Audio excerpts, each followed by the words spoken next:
Pasabog ang revelasyon ngayong gabi sa High Street.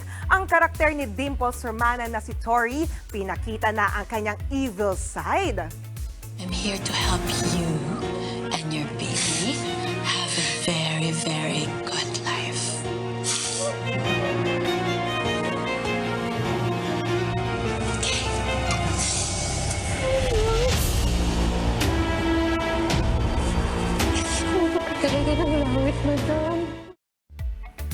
Bait-baitan lang sa simula, pero may tinatago palang kasamaan. Si Tori rin ang may pakana ng pagtakas ni Gogo William, played by Mon Confiado sa hospital. Siya rin ang sisira sa buhay ni Sky, Andrea Brillantes. Pati ang nanay ni Sky na si Tanya, played by Angel Aquino, mukhang pahihirapan din ni Tori. Tutok lang sa mas marami pang exciting scenes sa High Street, 9:30 p.m. dito sa TV5.